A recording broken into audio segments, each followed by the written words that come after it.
Salam sejahtera, terima kasih karena bersama dengan saya di Nazilin Unity Channel. Kita digemparkan dengan kenyataan DSET akan menyaman Sanusi dengan nilai yang paling tinggi pernah ada di Malaysia, yaitu berjumlah 1 bilion ringgit. Kalau ini benar-benar berlaku dan kalaulah Sanusi kalah dalam kes saman itu dan DSET menang saman 1 bilion itu, saya rasa tiada satu pun ahli politik di Malaysia ini yang mampu membayar saman 1 bilion. Tapi ada netizen yang kata mereka setuju DSET menyaman Sanusi 1 bilion karena kata mereka untuk memberikan pengajaran yang paling tuntas kepada Sanusi dan ahli-ahli parlimen politik yang ada di Malaysia supaya lebih berhati-hati dalam mengeluarkan kenyataan. Ini karena sudah terlalu banyak kali Sanusi mengeluarkan kenyataan yang dipikirkan oleh netizen, cakap dulu baru sedar baru minta maaf. Itulah yang sering kali berlaku terhadap Sanusi, kata mereka. Dan lebih memeritkan untuk Sanusi kalau dia kalah dan tidak mampu bayar saman itu, beliau boleh diisytiharkan muflis, bankrupt. Apabila beliau diisytiharkan muflis dan bankrupt, secara otomatiknya Sanusi akan kehilangan kelayakan sebagai ahli Dewan Undangan Negeri di Kedah. Apabila Sanusi kehilangan kelayakan sebagai ahli Dewan Undangan Negeri, bermaksud Sanusi juga terpaksa meletakkan jawatan sebagai Menteri Besar Kedah kerana beliau otomatik telah terlucut sebagai ahli Dewan Undangan Negeri Kedah. Jadi, semua itu akan boleh berlaku kerana rentetan dan susulan daripada kejadian malang untuk Sanusi ini, yaitu akan disaman 1 bilion. Jadikah DSET mahu menyaman Datuk Seri Sanusi dengan jumlah yang luar biasa itu? Namun yang menggemparkan kita ialah ini komen balas Sanusi apabila DSET Group menyaman Sanusi dengan 1 bilion ringgit.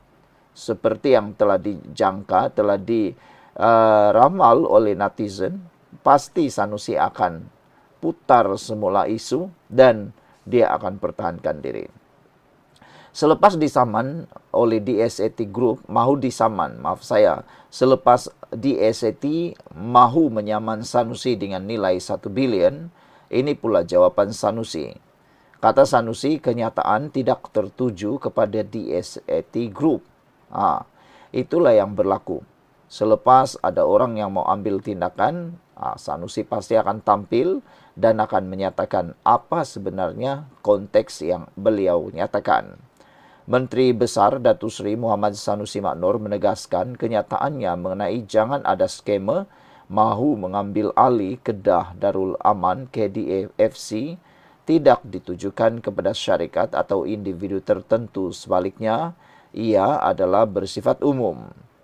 Presiden Persatuan Bola Sepak Kedah KFA itu berkata, ini kerana terdapat banyak usaha daripada pelbagai pihak mahu mengambil alih KDAFC sebelum ini. Namun semuanya hanya tipu semata-mata. Berikutan itu, beliau selaku pihak bertanggungjawab tidak mahu perkara sama berulang.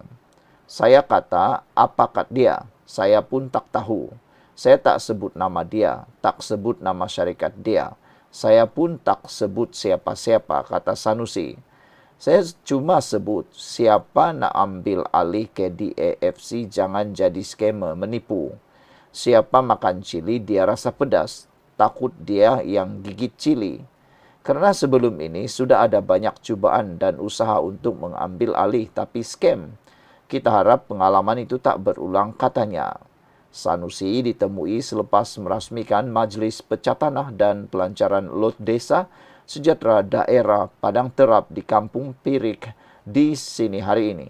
Beliau berkata demikian bagi mengulas kenyataan pengerusi eksekutif DSET Group Sdn Berhad Datuk Seri Azizul Tandik yang sebelum ini bercadang mengambil alih KDAFC namun kemudian memfailkan saman sebanyak 1 bilion terhadap Sanusi. Saman itu mahu dikemukakan berikutan kenyataan Sanusi yang menolak skema mengambil alih KDAFC. Sanusi berkata sehingga kini pihaknya belum menerima surat tuntutan LOD daripada syarikat berkenan. Katanya, saman sebanyak itu akan menjadi sejarah buat beliau sekiranya ia benar-benar berjumlah 1 bilion ringgit. Itu saya sebut bahawa komen saya adalah adil daripada seorang menteri besar. Jangan scam, itu saja katanya. Jadi saya tak mahu komen lebih-lebih, nanti kena saman pula katanya. DSAT Group memutuskan akan menyaman Menteri Besar Kedah itu merujuk kepada kenyataan Sanusi pada 7 November lalu ketika sidang media di Majlis Perbandaran Sungai Petani Kedah. Pada sidang media itu, Sanusi berharap mana-mana syarikat yang mahu mengambil alih pasukan bola sepak negeri itu supaya benar-benar berkemampuan untuk melakukannya.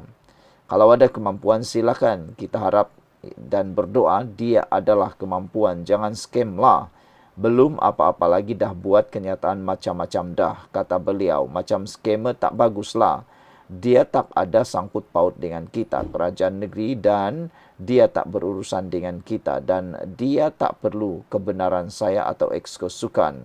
Perlu jumpa pihak peguam KDA, katanya. Sebelum ini, DSAT Group menerusi anak syarikat Masuri Medical Center menyatakan hasrat untuk mengambil alih KDAFC yang berdepan masalah kewangan, termasuk tunggakan gaji pemain serta pegawai. Pemilik KDAFC Tan Sri Muhammad Daud Bakar pada mulanya bersetuju apabila meminta MMC berunding dengan peguam kelab, tetapi kemudian menarik semula pelawaan itu. Sekian dulu untuk kali ini. Jangan lupa tinggalkan komen anda, tekan butang subscribe. Salam sejahtera, terima kasih kerana bersama dengan saya di Nazilin Unity Channel. Kita digemparkan dengan berita paling mengejutkan di seluruh dunia hari ini. Apabila hakim yang mendengar kes Rosmah Mansur untuk saman RM1.62 bilion mengumumkan diri undur diri dari kes 1MDB. Persoalan besar hari ini apabila hakim undur diri dari kes 1MDB ini, adakah Rosmah Mansur akan bebas dari saman RM1.62 bilion? Datin Sri Rosmah Mansur berjaya meyakinkan seorang hakim Mahkamah Tinggi untuk menarik diri daripada mendengar saman sivil yang difailkan 1MDB terhadapnya yang menuntut RM1.62 bilion atas dakwaan penyalahgunaan dana untuk membeli barang-barang mewah.